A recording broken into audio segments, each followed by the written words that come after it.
Hello, welcome. Come on in. How are you? I trust you've all had the most amazing week. I most certainly have. Yeah, it's been great, absolutely wonderful.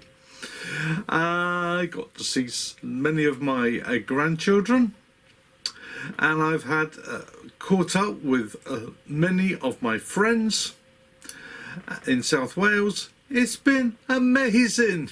And you're all saying, how come you're back on board Morning Star?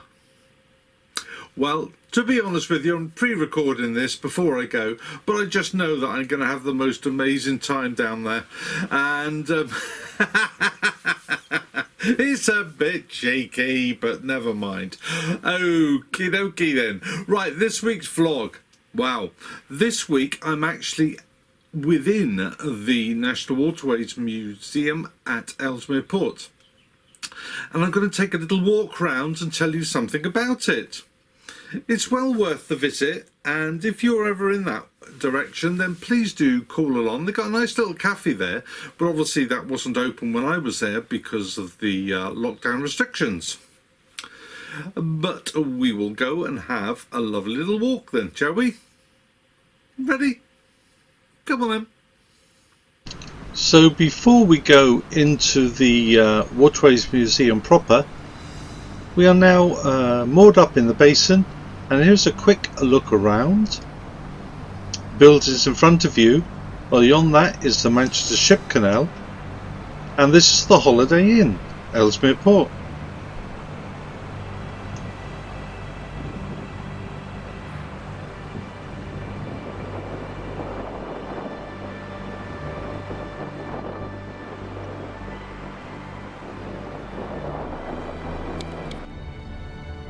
Just so that you can see how close those lovely properties are to the Manchester Ship Canal, here is an oil tanker going down. And you can hear the beating of its engine from quite a distance. So we'll just watch it go in between those little cut back of the building there.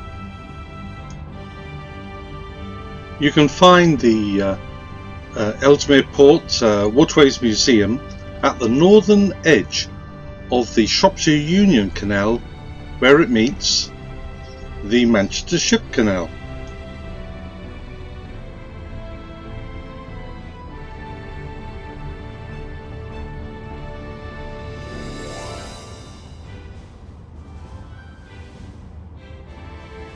As you can see, there are a number of ships moored here in the marina.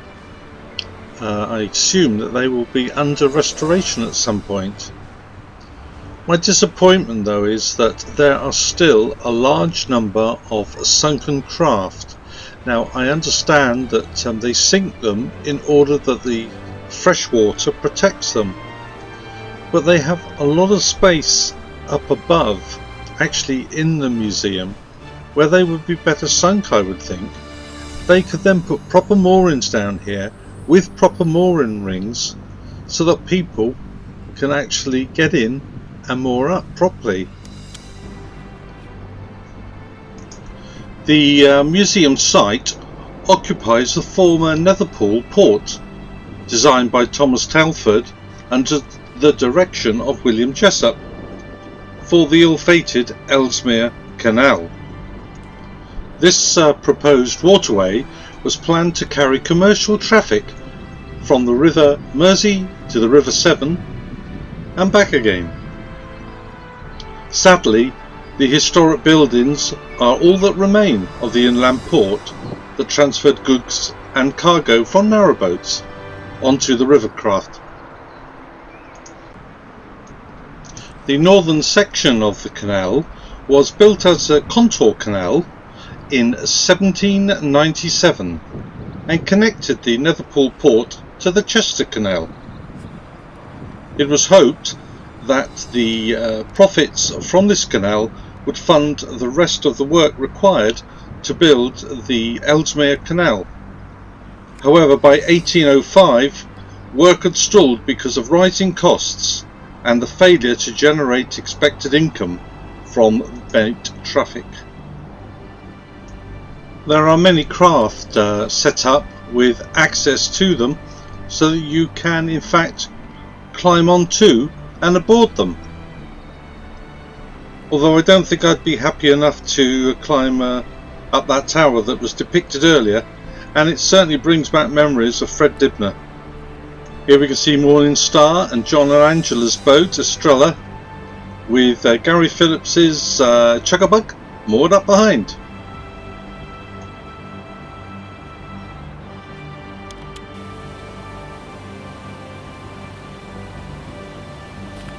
On my entrance into the basin, you may remember I talked about the double and single locks, and here is a sort of a bird's eye view of them. Closer to us are the double locks and the single locks beyond.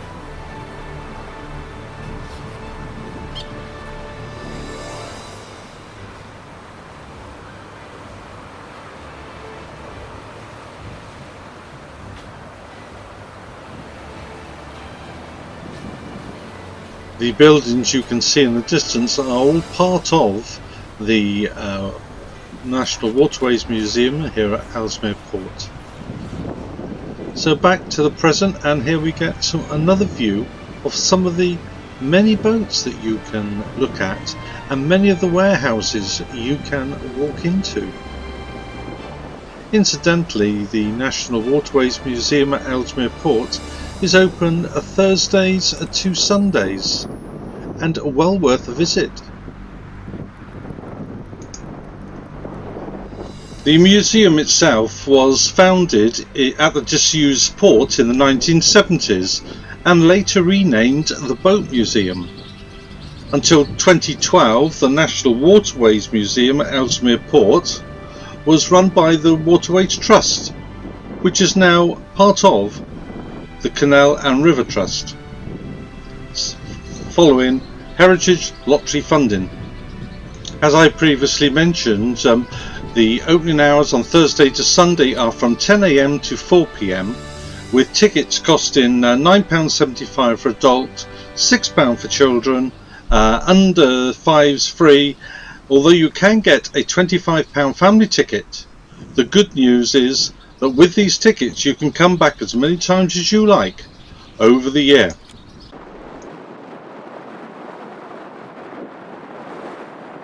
Here is a view on the port side. You can just make out where the entrance is.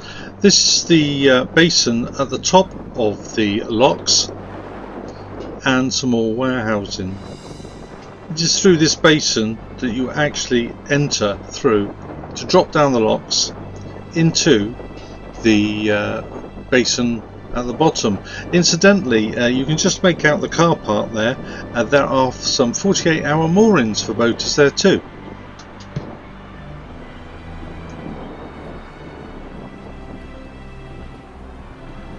Here we can see the Manchester Ship Canal just beyond that tree, and in the far distance is the River Mersey, and beyond that the metropolis of Liverpool.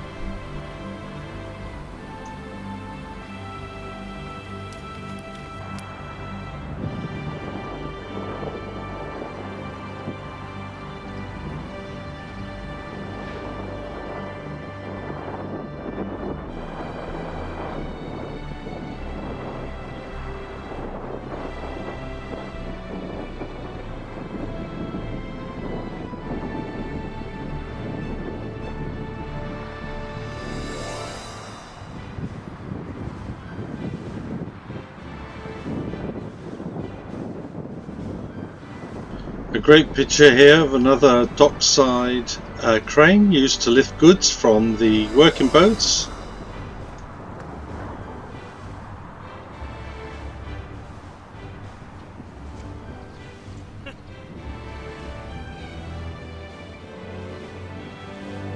Here we see Gary collecting some of the rubbish that comes down through these locks, great big chunks of wood, as we are preparing to receive a visit into their home basin of Excalibur, the lovely Kev and Sandy, who cooked us such a lovely Sunday lunch when we were there, but on the Monday.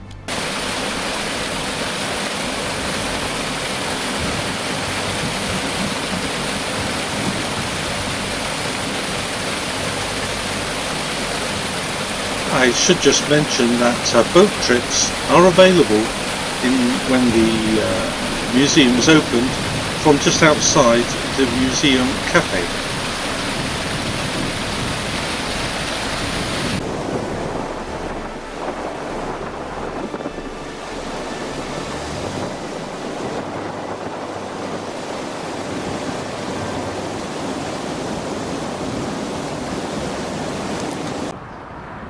Just have a little wander around some of the outside exhibits. This is one of the horse pounds opposite the stables where the horses would have been kept and tended and looked after.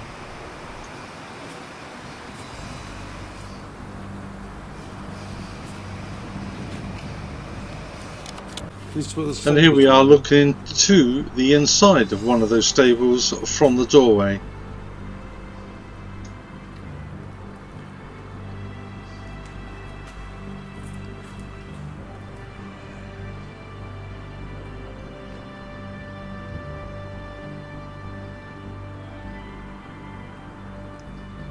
It's hard to imagine the noise and the smells that would have been in here when it was using the working boats. And just outside, as you can see, we have the iron horse, which was specifically sculpted for this museum.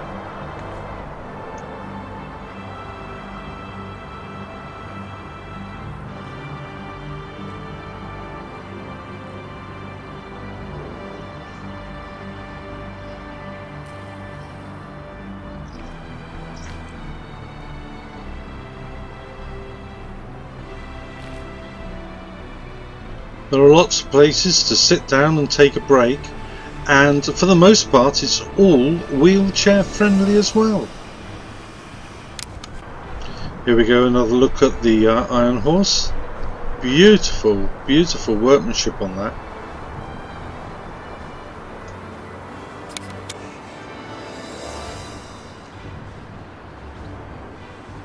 Another look across the Manchester Ship Canal towards the River Mersey and the metropolis of Liverpool.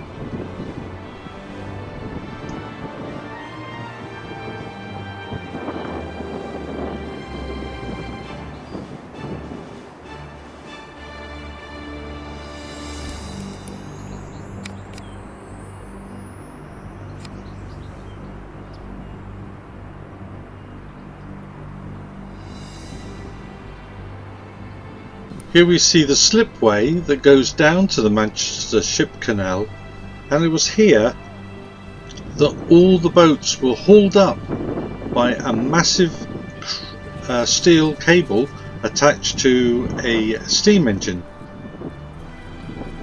Here they would be dragged up on those sledges and carefully unloaded, repaired or loaded.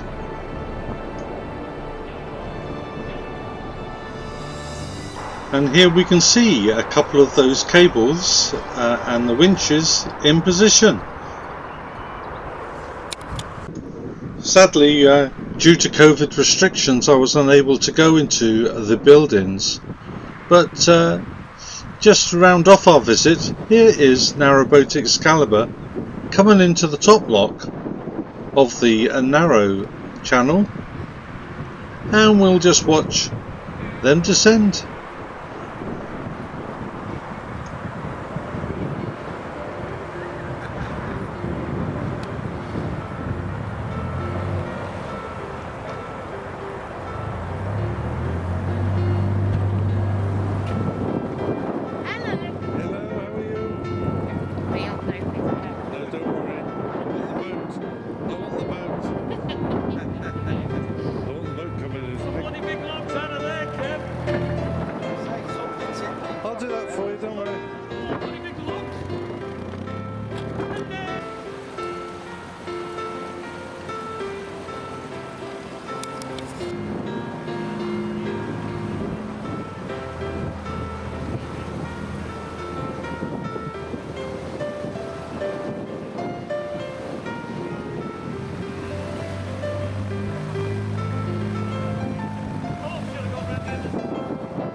Steady, boys, steady.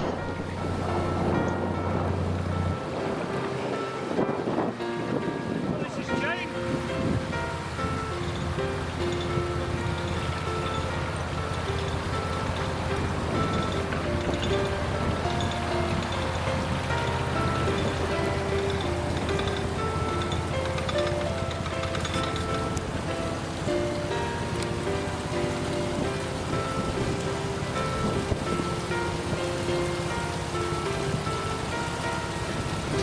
As you can hear, it was very, very windy while I was there, and there you can also see the locks which take you down onto the Manchester Ship Canal should you wish to escape inland waterways by that means.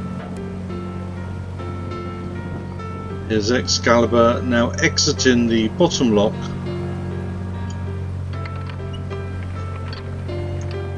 Here you can clearly see the security gate being held up so that the lock gate can be closed slowly and carefully. And here we see Gary Captain Phillips using his muscles to close the gates after Kevin exits with Excalibur.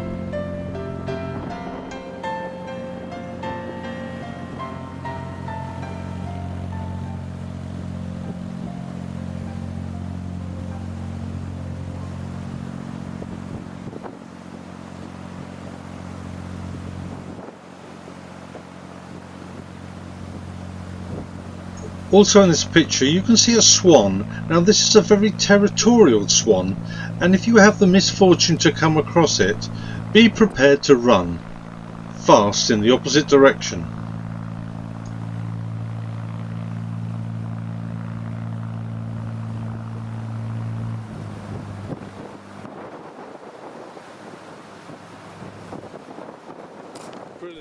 And finally, another look down on the basin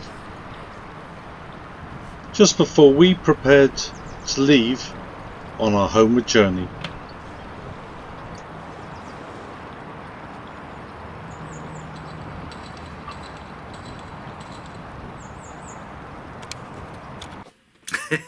Hey, well, I hope you found that interesting and enjoyable. I very much enjoyed my little walk around there, and hopefully there were some interesting facts there for you to enjoy too. Yeah, I know that ship going along the back of the houses was amazing, wasn't it? You just don't realise how big these fuel tankers and the like are, but never mind. So, thank you all again for watching. Thank you all very much for being with me and subscribing to my channels. Ooh, you are so lovely, all of you. Thank you so very, very much indeed. Have yourselves a really great week. Look after yourselves and keep safe. And until we meet again next week. Ta-da.